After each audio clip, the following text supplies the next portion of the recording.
नमस्कार मंडळी, स्वागत आहे तुमचं आपल्या चॅनलमध्ये. तुम्ही पाहताय बाई तुझा आशीर्वाद या मालिकेचा 20 जूनचा रिव्ह्यू. आजच्या भागात आपण पाहिलं की रिसेप्शन झालं असतं, त्याच्यानंतर सर्वजण आपापल्या घरी गेलेले असतात. आजच्या भागात सुरुवातीला आपण पाहतोय की अवनी विचार करत बसलेली असते जे काही रिसेप्शनमध्ये झालं ते. तिने राजाच्या नावाचा घेतलेला उखाणा हे सर्व आठवून तिच्या डोळ्यातून पाणी येत असतं. ती खूप गांगारलेली असते. तिच्यासाठी जरी हे लग्न खोटं असलं तरी हे सर्व काही खरं होत असताना तिला आठवत असतं राजाने तिला भरवलेला लाडू, गावातील सर्व लोकांच्या समोर राजाने तिच्या गळ्यात बांधलेलं मंगळसूत्र, हे सर्व तिला आठवत असतं. ते ती हातात धरून तिला ते खूप वाईट वाटत असतं. पुढे मग नम्मीचं सीन घेतलेलं आहे. नम्मी रिसेप्शनमधून घरी येत असते.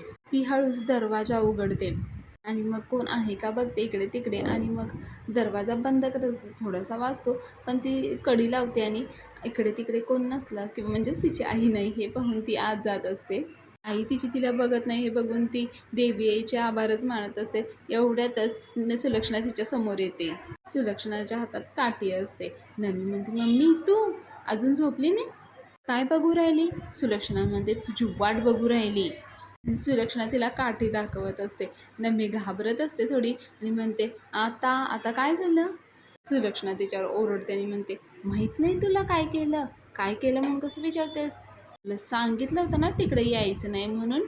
नम्मी म्हणते, मी पण तुला सांगितलं होतं ना आपल्या घरातलं कार्य आहे, मग मी काय ऐकू कोणाचं? सुलक्षणा म्हणते, ऐकू कोणाचं असं म्हणते तिला मारत असते. नम्मी पुढे पळत असते, सुलक्षणा तिच्या मागे धावत असते. मग नम्मी म्हणते, अगं मम्मी ऐक तरी ऐक तरी. सुलक्षणा थांबते. नम्मी म्हणते, अगं मम्मी ऐक, एवढा आनंदाचा दिवस आहे आणि तू तुझ्या पोरीला मारू लागली बाई ग. सुलक्षणा म्हणते, आनंदाचा दिवस आहे? आनंदाचा दिवस आहे का ग? असं म्हणून ती परत तिच्या मागे धावायला लागते. पलटी होऊन जातात. नम्मी इकडे येते, सुलक्षणा मागे येते. म्हणते, अगं ऐक, तुझा शाप गेला आता, सुटलीस तू, मुक्त झालीस तू. आनंदाने नाचायचं सोडून रागराग काय करून राहिलीस का तू? म्हणते, आगाऊपणा करतेस तू? असं म्हणून ती परत तिला मागायला मागे मागे धावत असते. ना मग अगं ऐक तरी. नाही नाही नाही करत परत असं.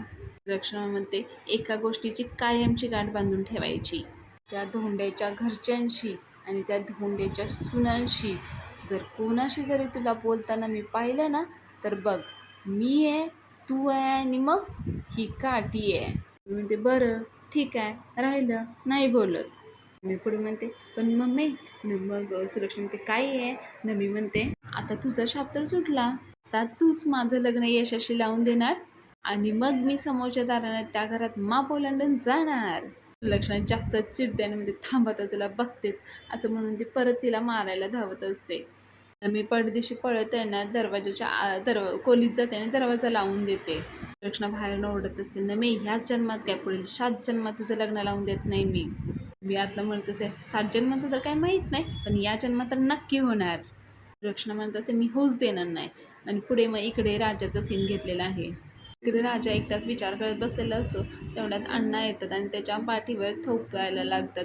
अण्णा जोरात जोरात मारत असतात. राजा म्हणतो, अण्णा लागते की. अण्णा म्हणतात, अरे काय उगच नाही, थँक्यू. ते दारू पिलेले असतात त्यामुळे त्यांना जास्त चढलेली असते. अण्णा खूप खुश असतात. ते त्याला एकदम मिठी भरतात आणि जोर जोरात धरून ओरडत असतात. म्हणत असत, ए राजा, तो हिरो आहे हिरो. अरे तुझ्यामुळं त्या कावळीचा शाप पार पुसला गेला बघ, आणि आपल्या घराला बाईचा आशीर्वाद लाभलेला आहे. परत ते त्याच्या गळ्यात हात घालून त्याला लोंबकळत असतात. मग राजा म्हणतो, अहो अण्णा काय हे ही कुठली पद्धत आहे थँक्यू म्हणायची? अण्णा म्हणतात, अरे राजा, किती दिवस वाट बघून राहिलो या दिवसाची. ते हसत असतात आणि म्हणतात, अरे त्या सुलीचं आणि दत्त्याचं काही तोंड झालं होतं, एकदम बघण्यासारखं झालं होतं बघ तोंड. तू दत्त्या कसा पळाला बघितलंस ना, असं ते खूप खुश असतात, त्यांच्या भावना व्यक्त करत असतात जे काही झालं ते. अण्णा पुढे म्हणत असतात, गावकरी नावाजले हां, खुश आहेत सगळे एकदम. ते हात जोडून म्हणत असतात, बाईचा आशीर्वाद लाभला रे, लाभला, माझ्या घराला बाईचा आशीर्वाद लाभला, झालं सगळं काही नीट आता. राजा त्यांच्याकडे बघत असतो. अण्णा म्हणतात, तू काय बघून राहिला माझ्याकडं? हे सगळं काही तुझ्याचमुळे झालं आहे. आणि ते हसत असतात. अण्णा राजाला म्हणत असतात, राजा, माझ्या सुनेची काळजी घ्यायची हां, तिचा मान राखायचा. जो तो युग आहे ना, इगो, तो मध्ये दिसतो तो सारखा, तो बाजूला ठेवायचा. हा, बाजूला ठेवायचा तुझा इगो. आणि एक गोष्ट लक्षात ठेव, धोंडीराज बजाची दांगटाची सून is equal is to like my सून इज. म्हणजे म्हणतो काय म्हणतो, चल तुला इंग्लिश कळत नाही, ऐक, माझी सून आहे ना माझ्या लेकीसारखी आहे, तेव्हा रिस्पेक्ट.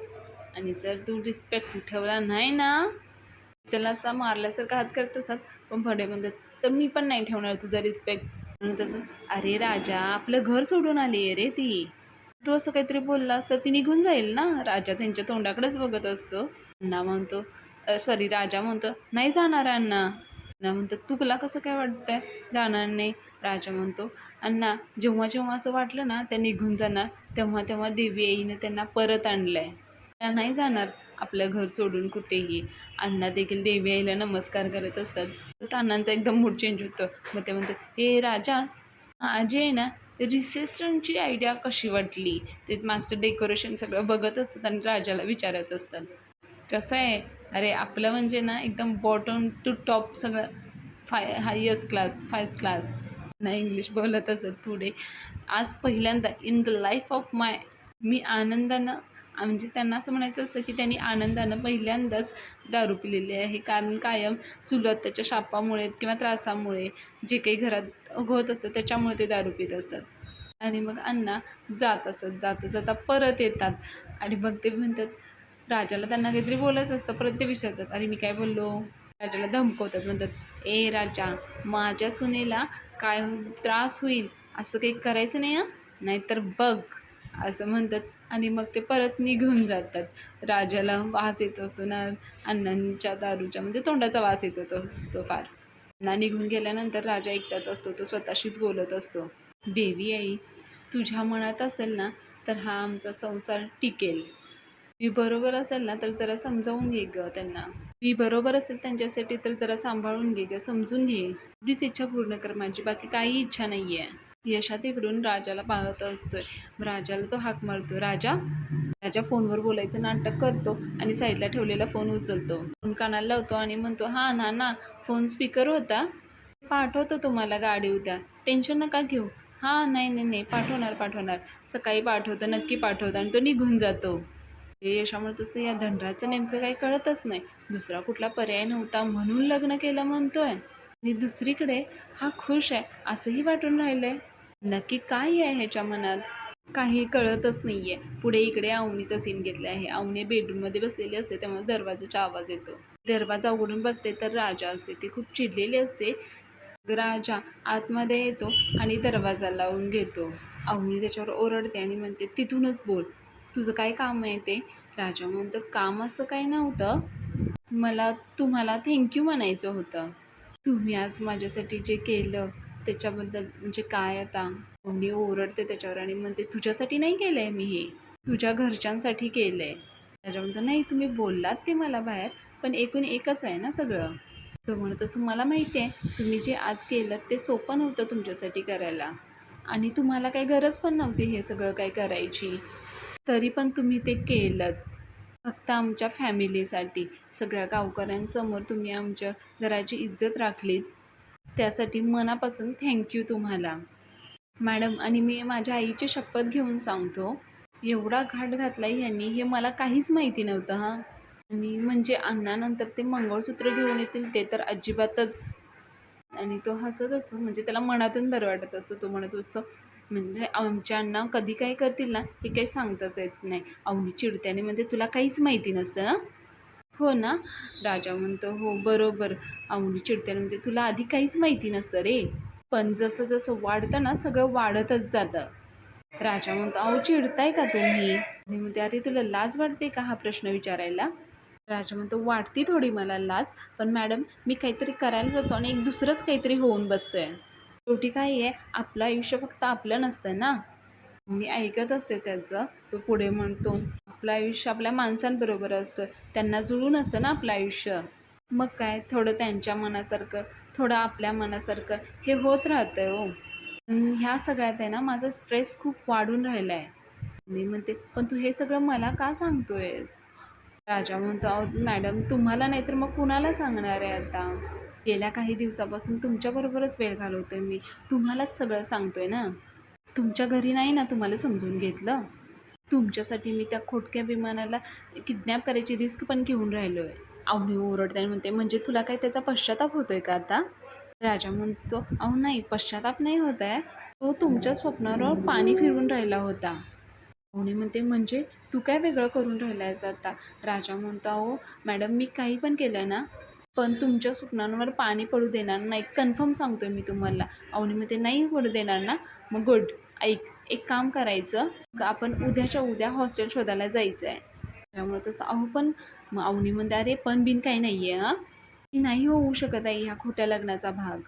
तुझ्या घरच्यांना अंधारात ठेवून मी नाही राहू शकत आहे इथे. राजा तिला म्हणतो असतो, मॅडम ऐका ना, हळू बोला. तो मनात विचार करत असतो, या सारख्या बाहेर जाण्याचाच विचार करत असतात. आणि त्याला ओरडत असेल म्हणत असेल, कळतंय ना तुला, आपण उद्या हॉस्टेल शोधायला जायचं आहे. आणि कळत नसेल ना, तर आत्ताच्या आत्ता मी हे घर सोडून जाऊ शकते हां. राजा म्हणतो, हो आलं माझ्या लक्षात, जरा तुम्ही थंड घ्या. उद्या आहे ना आपण हॉस्टेल शोधायला जाऊ, ठीक आहे? तुम्ही झोपा आता. Good night. अवनीला गुड नाईट म्हणून राजा तिथून निघून जातो. राजा बाहेर येऊन दरवाजा बंद करतो आणि त्याची कपडे तिथे अडकवत असतो. तेवढ्यात यशा येतो त्याच्याजवळ आणि त्याला म्हणतो, मला बोलायचं आहे तुझ्याशी थोडं. राजा म्हणतो, आत्ता? यशा म्हणतो, हो, चल आधी. यशा जातो. राजा मनाशीच बोलायला लागतो, आता या जीवाची किती परीक्षा घेणार आहेत. देवी आई यशाला आता काय टेन्शन देणार आहे हे तोच जाणे. असं म्हणून राजा देखील जातो इकडे. यशा किचनमध्ये त्याची वाट पाहत असतो. राजा सुरुवात किचनमध्ये आल्यानंतर इकडे इकडे फेरा मारतो राजा. यशा म्हणतो, मला तेवढ्यात धन्या पाणी प्यायला जातो. राजा सॉरी, पाणी प्यायला जातो. पाण्याचा आंबा घेतो आणि पाणी पित असतो. लय कुडून राहिलंय, पाणी पिणार का? असं तो यशाला पण विचारतो. इकडे यशाचा चेहरा तर लालबंद झालेला असतो. तर राजावर खूप चिडलेला असतो. राजा पुढे विषय बदलायचा म्हणून म्हणत असतो, दिवसभर लई तगमग तगमग दगदग होऊन राहिली आहे, तगमग तगमग झाली आहे. मी काय म्हणतोय दादा, तू पण दमला असशील ना दिवसभर, तुझी पण दगदग झाली आहे. आपण उद्या बोलायचं का? आज आपण झोपून गेलो असतो तर उद्या बोलू आपण, तू पण दमला असशील ना? असं म्हणतो जात असतं. तर त्याच्यात थांबवतो, म्हणतो, ए थांब, पळून जायचं नाही असा. पहिल्यांदा इकडे तिकडे कोण ऐकतंय का धन्या किंवा पाल्या हे बघतो. आणि मग तो राजाला विचारतो, मला आत्ता खरं काय ते सांग, आत्ता. राजा म्हणतो, आत्ता? यश म्हणतो, हो आत्ता. तू काय म्हटलंस, तुला त्या आवडतात म्हणून तुम्ही लग्न केलं. राजा मान हलवतो. यशा ओरडतो, म्हणतो, मान काय हलवून राहिला, त्यांनी मला वेगळंच काय सांगून ठेवलं.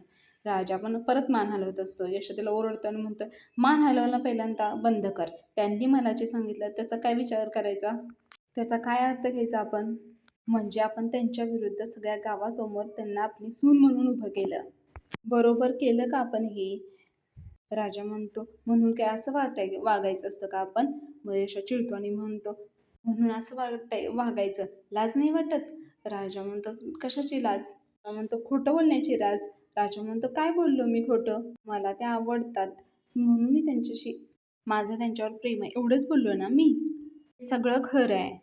मग राजा थोडासा पॉज घेतो. तो ग्लास त्याच्या हातात तांब्या असतो तो तिथे ठेवतो किचन कट्यावर आणि म्हणतो, मी असं कधीच म्हटलं नाही त्यांचं माझ्यावर प्रेम आहे म्हणून.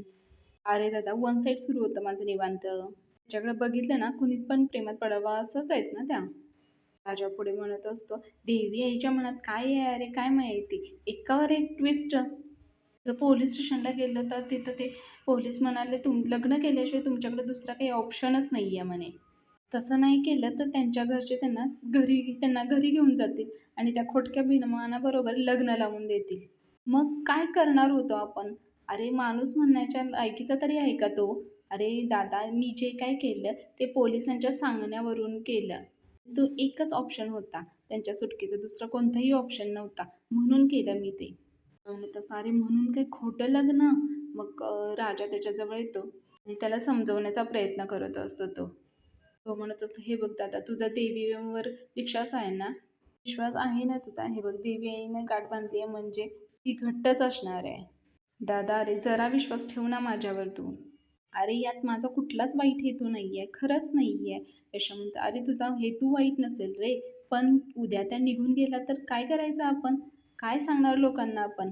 आणि ती आत्या, ती तर गावभर सांगत फिरेल की तिचा शाप खरा ठरला म्हणून. राजा म्हणत असतो, "अरे दादा, मला ना तू जरा जरा वेळ दे. माझा ना मला ना गॅरंटी आहे त्या थांबणार इथे. हे बघ, होप फॉर द बेस्ट आहे दादा." राजा म्हणत असतो, "होप लई तोप चीज आहे." यशा देखील म्हणतो, "हो, तोप चीज आहे." राजा म्हणतो असतो, "बरोबर आहे. हे बघ दादा, मी होप सोडलेली नाहीये. तू पण सोडू नकोस." परत यशाला म्हणायला लागतं, "बरं दादा, आता लय लेट झालाय. मी झोपतो आता. उद्या बोलू आपण." आणि तो निघून जातो तिथून. इकडे पाल्या फॅन दुरुस्त करत असतो आणि धन्या बॅग भरत असतो. पाल्या धन्याला म्हणत असतो, "उद्या कॉलेजला जा. लय दिवस झाली सुट्टी." धन्या म्हणत असतो, "हो, जाणारच आहे की." आणि मग तो राजा येतो आणि तिथं झोपायला लागतो. धन्या म्हणतो, "ए, इकडं काय आहे?" पाल्या मात्र आपलंच काम करत असतो. तो बघतो त्याच्याकडे आणि त्याच्या कामात असतो. धन्या म्हणतो, "अरे, आज काय तू पण इकडेच झोपणार आहे का? जा तिकडे जा. वहिनींच्याकडे जाऊन झोप जा, जा." राजा म्हणतो, "तुला काय अडचण आहे का?" धन्या म्हणतो, "अरे, अडचण आहे का म्हणजे काय? अरे, लग्न झालंय ना आता तुझं ब्रो. लग्न झालेला माणूस जर आमच्यात झोपत असेल तर आहे आम्हाला अडचण हां." मग राजा म्हणतो, "झालं?" आणि मग तो परत अंगावर घेतो आणि झोपून टाकतो. पाल्या म्हणतो, "अरे पाल्या, त्या बघ की याचं काय चाललंय." पाल्या म्हणतो, "अरे राजा." धन्या मग राजाला म्हणायला लागला, "अरे मी काय बोलू राहिले, तुला ऐकू नाही येऊन राहिलं काय? जा चल जा." मग राजा म्हणतो, "अरे देवी आई साक्षी आहे, भाऊ-भावांमध्ये कधीच अंतर देणार नाही. जे लग्न करने से बदले वो भाई नहीं है." धन्या म्हणतो, "अरे पर वो भाई हम है ना." "तू इथं नाही झोपायचंय, तू जायचं हां." मग पाल्या देखील तिथनं ना उशी फेकून मारतो. अरे म्हणतोय, "काय पिक्चरमध्ये डायलॉग बोलून राहिला? जा ना रे अरे तिकडं. तुझ्यासाठी स्पेशल रूम बनवून राहिली आहे ना, जा ना. माझी जागा आहे तिथं, जा तू. उठ ना तिथनं, पटकन उठ." ते त्याला जबरदस्ती हलवत असतात. धन्या त्याला उठवतो.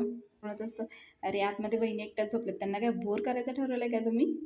राजा त्याला हात जोडून म्हणत असतं, "बाबा, मी लई जमलोय. मला आता झोपू दे प्लीज." आणि राजा तिथेच झोपत असतो. पाल्या त्याला झोपू देत नाही. पाल्या त्याला उठवतो. पाल्या म्हणत असतं, "अरे काय झालंय तुला? तुला काय प्रॉब्लेम आहे का? असं का वागून राहिला आहे तू? मगाशी स्टेजवर पण तू काय असं टेन्शनमध्ये होता ना?" त्याला म्हणतो, "हां, फोटो काढायच्या वेळेला पण हसत नव्हता, काय नव्हता. आणि आपणच सांगतोय ह्याला, स्माईल कर, स्माईल कर. असाच उभा होता खांबासारखा." आणि तो विचारतो, "ए राजा, काय तुला टेन्शन आहे का रे काय?" पाल्या म्हणतो, "अरे सांग ना, काय टेन्शन आहे का तुला?" राजा म्हणतो, "अरे नाही, नाही, काय टेन्शन नाही आहे." पाल्या म्हणतो, "अरे नक्की का?" राजा म्हणतो, "हो नक्की. हां, नक्की काही टेन्शन नाही आहे." धन्या म्हणतो, "हां, आता खरं सांग." ते दोघे त्याला खूप त्रास देत असतात. त्यामुळे मग राजा ॲज युजुअल काहीतरी थापा मारत असतो. तो म्हणतो असं, "आता कसं आहे, मोठ्या भावाच्या अगोदर माझं लग्न झालंय ना, चांगलं नाही वाटत ना ते." पाल्या म्हणतो, "काय तर तुला टेन्शन आहे. लाज वाटते का तुला हे बोलायला? वाटते का लाज?" राजा म्हणतो, "नाही, नाही, मला वाटते लाज. तुम्हाला नाही वाटत लाज." त्याला म्हणतो, "अरे आम्हाला कशाला वाटेल लाज? आम्ही थोडीच लग्न केलंय." राजा म्हणतो, "हां, बरोबर." पाल्या म्हणतो, "ए राजा, तुला माहिती आहे का? आमच्या सगळ्या डांगड फॅमिलीत एकदम निर्लज्ज कोण आहे? तर तू आहेस ते." राज म्हणतो, "हे पण बरोबर. तरी पण आता मला झोप आली आहे." हात जोडून म्हणतो तो, "मला आता झोपू द्याल तुम्ही. Please good night, take care, bye." आणि मग तो परत अंगावर घेतो आणि झोपतो. पण धन्या आणि पाल्या त्याला काय ऐकत नाही. ते दोघे उठवतातच त्याला. मग यशा येतो आणि म्हणतो, "अरे काय चाललंय?" पाल्या म्हणतो, "अरे बघ ना राजा, आता ह्यो जागा होत नाही आणि ह्यो माझ्या जागेवर येऊन राहिला इथं." धन्या पण म्हणतो, "तिकडं जायचं नाही म्हणतोय. इथंच बसून राहिलाय तो. काल पण इथंच झोपला होता, आज पण इथेच आला झोपला होता." मगाशी त्याला विचारलं, स्टेजवर होतास तेव्हा टेन्शन आलं होतं, तर काहीच सांगत नाही आहे. यशा त्याच्यावर चिडतो आणि म्हणतो, "त्याला तिथं झोपायचं ना, तिथं झोपू द्यात तुम्ही. तुम्ही झोपा, चला जाऊ." पण पाल्या म्हणतो, "अरे दादा, असं काय करतोयस तू?" त्याने पण म्हणतो, "अरे यशोदा, तू दरवेळेला ह्याचीच काय बाजू घेतो रे? माझं कधी ऐकतच नाही हा." यशा जोरात ओरडतो. "झोपा म्हटलंय ना." मग ते दोघे पण तिघे पण अंगावर घेतात आणि पटपट जाऊन झोपतात. आणि यशा पण कॉटवर जाऊन झोपतं. राजा हळूच पलटी मारत असतो, पण तो यशाला बघतो आणि परत घाबरून आहे तसं अंगावर घेऊन झोपून जातो. पुढे मग दुसऱ्या दिवशीचा सीन घेतलेला आहे. अवनी अंघोळीला जात असते, ती राजाला उठवत असते. पण हे सगळे कसे पण झोपलेले असतात, त्यामुळं ते कुणीही उठत नाही. मग यशा येतो. यशा हे सगळे कसे पण झोपलेले बघतो आणि त्यांच्या अंगावर टाकतो. आणि मग अवनीला म्हणतो, "या ना, या तुम्ही. तापलंय पाणी, या तुम्ही." अवनी त्यांच्याकडे न बघता तोंड फिरवूनच तिकडे बघून जात असते. मग पुढे यशा अवनीला म्हणत असतो, "सॉरी हां, काय पद्धतच नाही आहे त्यांना. ते उठले ना, मी समजवतो त्यांना." अवनी म्हणते, "नाही आहे, नाही ठीक आहे, इट्स ओके, असू देत." म्हणतात ना, "हां, ठीक आहे, मग तुम्ही जाऊ शकता अंघोळीला." अवनी त्याला विचारते, "कुणी गेलं नाही आहे ना?" यश म्हणतो, "नाही, कुणी नाही गेलेलं." अवनी जातच असते. तेवढं ते यशा तिला म्हणतो, "ऐका ना, थँक यू. काल तुम्ही जे आमच्यासाठी केलंत ना, त्याच्यासाठी थँक यू. खरंच तुमचं मन आभाळा एवढं आहे. तुमच्याकडं कारण होतं बाहेर न येण्यासाठी, तरी पण तुम्ही बाहेर आलात. डांगटांची सून म्हणून सगळ्या गावासमोर उभे राहिलात तुम्ही." हात जोडून तिला म्हणतो, "तो खूप खूप उपकार झाले तुमचे. म्हणजे ना मनापासून मनापासून थँक आहे तुम्हाला." अवनी म्हणत असते, "अहो प्लीज तुम्ही हात नका जोडू. खरं तर आहे ना मीच तुम्हाला थँक्स म्हणायला पाहिजे." त्यामुळे तसं तुम्ही कशाला? अवनी म्हणते, "अहो कशाला काय कशाला? राजानं किती मदत केली आहे माझी. कुठलीही अपेक्षा न ठेवता आपली स्वतःचा जीव धोक्यात घालून मदत केली आहे त्यानं मला." चंद्रकांत देशपांडेंच्या मुलगीला असं लग्नातून घेऊन जाणं असं काही सोपं नव्हतं हे सगळं. अहो त्याच्या जीवावर बेतलं होतं, पण तो मागे हटला नाही. शेवटपर्यंत साथ दिली आहे मला राजानं. म्हणजे तसं तो अजूनही मला देतोच आहे, पण उगीच मी त्याला नको नको ते बोलली आहे. फक्त एकाच गोष्टीचं वाईट वाटते मला, माझ्यामुळे तुम्हा सगळ्यांना त्रास झाला ना. मग तसं नाही म्हणजे त्रास नाही, माऊलीमध्ये म्हणजे बाबांनी गुंड काय पाठवले, महेशदादाने येऊन राडे केले, त्यात तो विवान. विवानने तर अण्णांवर डायरेक्ट बंदूक खूप त्रास झाला असेल ना. ते म्हणत असतो म्हणजे तो जवळपास नाही मान डोलून ठीक आहे असं म्हणत असतो. पाहुणे म्हणत असते, "एवढं सगळं होऊनही तुम्ही मला या घरात घेतलं, एवढं छान या घरात राहण्यासाठी जागा दिलीत. खूप खूप काळजी घेतली हो तुम्ही माझी आणि एवढं सगळं केलं. त्याच्यापुढे मी एवढंसं केलं तर त्याचं काहीच नाही आहे हो." अशा म्हणत असतो, "अहो तसं नाही, हे काहीच नाही आहे हो. तुम्ही जे आमच्यासाठी काल केलं ना, ते नव्हतं हो सोपं." पाहुणे म्हणते, "नाही सोपं नव्हतंच, पण जे मी काय केलं ना, ते राजामुळेच केलं सगळं. आणि आत्तापर्यंत राजानं जे काही केलंय, ते एकतर माझ्यासाठी किंवा फक्त तुम्हा सर्वांसाठी केलेलं आहे. खूप जीव आहे हो तुमच्या सगळ्यांवर त्याचा. खूप मोठं मन आहे त्याचं." आणि अशा म्हणत असतो, "त्याने जे काही केलंय ना, ते चुकीचंच केलंय." पाहुणे म्हणत असते, "मला माहिती आहे तुम्ही त्याच्यावर रागवलाय, पण त्यानं जे काही केलं ना, पण त्या बिचारीची ह्याच्यात काहीच चूक नाही आहे हो." खरं तर आहे ना, कुणाचीच चूक नाही आहे. तर नाही त्याची ना माझी ना तर तुमची. चूक तर परिस्थितीची आहे हो. प्लीज, प्लीज मी त्याच्या वतीनं माफी मागते. त्याला माफ करा ना. प्लीज. अवनी विनवणी करत असते. यशा म्हणतो, "किती मोठ्या मनाच्या आहात हो तुम्ही. किती निर्मळ मनाच्या आहात तुम्ही. तुमचं मन खरंच मोठं आहे. तुमच्यावर आहे ना, या देवी आईचा आशीर्वाद आहे. तुम्ही ना तुमची सगळी स्वप्न पूर्ण करा. आणि कधी काही अडलं ना, तर आम्ही सगळे आहोत तुमच्याबरोबर. शेवटपर्यंत आहोत आम्ही. कधीही काहीही लागलं तरी सांगा तुम्ही आम्हाला. तुम्ही हे घर तुमचंच समजा. हे घर, इथली माणसं, सगळं आपलं म्हणा आणि इथं थांबा." असं बोलल्यानंतर परत यश म्हणतो, "सॉरी हां, जास्त बोललं हां." परंतु इथेच थांबा म्हटल्यानंतर अवनीचा चेहरा एकदम पांढरा पडतो. परत यशा तिला विचारतो, तुम्ही चहा घेणार का? आधी चहा घेणार की अगोदर फ्रेश होणार तुम्ही?" अवनी म्हणते, "अंघोळीनंतर घेतला तर चालेल का?" यशा म्हणतो, "हां, चालेल की. मी तुम्हाला तुमच्यासाठी आहे ना गवती चहा मला चहा करतो." अवनी म्हणते, "अरे वाह! आवडतो मला गवती चहा." यशा म्हणतं, "ठीक आहे, तुम्ही या लवकर फ्रेश होऊन, मी करतो चहा." आणि ठीक आहे म्हणून अंघोळीसाठी जात असते. ती बाहेर जाते, तर तिथे अण्णांचा आवाज येत असतो. ते ओकारा काढत असतात, पण त्या अवनीला दिसत नसतात. अवनी तो आवाज ऐकून खूप घाबरते. कदाचित तिनं ते तिच्या घरी ऐकलं नसावं. ती पळत-पळत आतमध्ये यशाजवळ जाते आणि ती यशाजवळ जाऊन म्हणते, "यशा तिकडं काहीतरी विचित्र आवाज येतोय." म्हणतो, "आवाज?" अवनी म्हणते, "यशोदा प्लीज तुम्ही येता का?" मग यशा आणि अवनी बाहेर येतात. अवनी त्यांना दाखवते तिकडून आवाज येतोय. मग यशा म्हणतो, "अहो अण्णा आहेत ते आपले." काय आहे ना रात्री ते औषध घेतात, पित्त होतं. मग ते सकाळी वाढलेलं पित्त असतं ना, ते असं वॉ करून बाहेर काढत असतात. पाहुणे म्हणते, "हे असं?" अशा म्हणतात, "आमच्या अण्णा आहेत ना, हे असंच काढतात." त्यांना करत आवाज करत असतात. अण्णा म्हणजे अशा त्यांना आवाज देतो, "ओ अण्णा." अण्णा वरती उठतात आणि म्हणतात, "काय?" म्हणतो, "अहो अण्णा काय करून राहिले? अंघोळीला जायचंय ना?" अण्णा म्हणतात, "अरे मग जा की, त्याच्यात घाबरायचं नाही आहे." यश अण्णांना म्हणतो, "अहो अण्णा मी नाही घाबरून राहिलो, तुमची सुनबाई घाबरून राहिली आहे." म्हणतो, "सुनबाई?" यशा म्हणतो, "अहो काय आवाज काढून राहिला तुम्ही? घाबरून राहिले ना तर?" यशा म्हणतो, "जा बरं तुम्ही पुढच्या दाराला जा. तुम्ही आहे ना आणि आत्ता तिळव्या करत बसत जा. जा बरं तुम्ही तिकडं." ते तिकडेच आणि जुगलबंदी करत बसता. मग अण्णा जात असतात. नाही जाता जाता अवनीसमोर थांबतात आणि अवनी म्हणतात सुनबाई जरा ते मी थोडीशी घाबरलेली असते. मग परत अण्णा तिच्याकडे बघतात आणि निघून जातात. अवनी मग थोडंसं वेडं-वाकडं तोंड करते आणि अंघोळीसाठी निघून जाते. पुढे मग थोडासा सस्पेन्स दाखवलेला आहे. यशा, पाला आणि धन्या झोपलेले असतात. अवनी घराबाहेर पडत असते. तिची बॅग वगैरे घेऊन निघत असते. ती जाताना राजाला बोलवायला लागते. राजा, राजाचा ओ देत नसतो. परत ती हाक मारत असते हळू आवाजात, राजा राजा म्हणून. राजा उठत नसल्यामुळे ती त्याच्या पायाला हात लावते. राजा पडदेशी उठतो आणि म्हणतो, काय झालं? तर तो, काय कुठं चाललाय तुम्ही?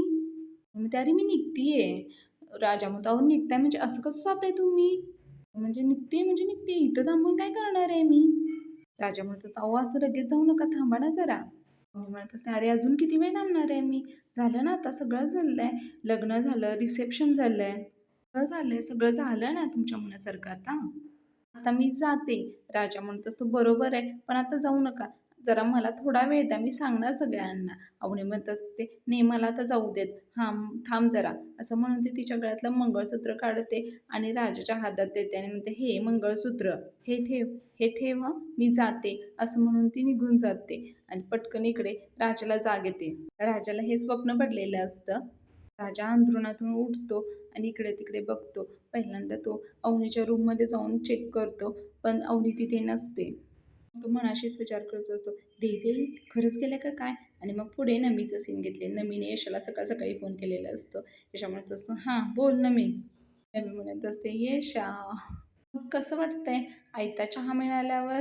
मग यशा म्हणतो, मी इथं असल्यावर मला कोण देणार आहे आयता चहा? नमी म्हणते, म्हणजे नवीन सुनेनं सकाळी उठून चहा नाही बनवला होय? आता ती असताना तूच चहा बनवून राहिला होय? यश म्हणतो, ए नमी, माझ्या घरी मी चहा बनवून राहणार आहे. आणि मग दांगटांच्या घरी आहे ना, सुनांना काही कामं करायला नाही आणलेत. त्यांनी त्यांचं इच्छा असेल तसं जगावं, मानानं जगावं. नमी म्हणत असते, देवा प्रत्येक पोरीला असंच सासर मिळावं बघ. ती पुढे म्हणत असते, तुला माहिती आहे का, काल मला आहे ना आपल्या लग्नाचं स्वप्न पडलं होतं. मी जेव्हा त्या घरात येईन ना, तेव्हा तुला असं गरम-गरम चहा देईन बघ. यश म्हणतो, ए नमी, तुझ्या आईनं ऐकलं ना, तर गरम चहा ओततील तुझ्या डोक्यात. नमी म्हणते, अरे तुझी आत्या म्हण. माझी मम्मी ऐकत असली ना, तर मोठ्या सुनेचा मान मिळवला असता मी तिकडे. यश म्हणतो, ए नम्मी, तू फोन ठेव बरं. मला आहे ना गवती चहा आणायला जायचं आहे अर्जंट. ठेव फोन बरं. तो फोन ठेवतो आणि जातो. इकडे राजा अवनीला सगळीकडे शोधत असतो. बाहेर जाऊन इकडे आहे का, तिकडे आहे का बघत असतो. त्याला अवनी कुठं दिसत नसल्यामुळे तो धन्याला आणि पाल्याला उठवतो. ए उठा रे, "ए उठा ना." ते झोपेतच असतात. मग तो म्हणतो, "अरे अवनी मॅडम नाही आहेत."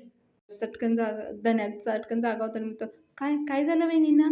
राजा म्हणतो, "अरे नाही आहेत त्या खोलीत, गेल्या वाटतं त्या." पाल्या म्हणतात, "अरे बघ ना खोलीत, असतील ना त्या कुठेतरी."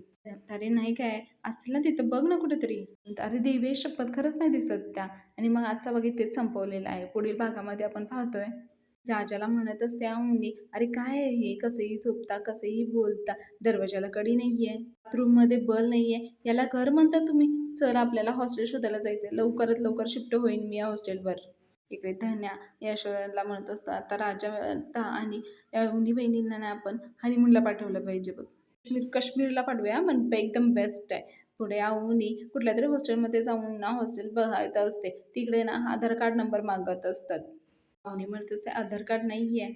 आता पाहूया पुढच्या भागामध्ये अवनी हॉस्टेलवर जाते की दांगड्यांच्या घरीच थांबते.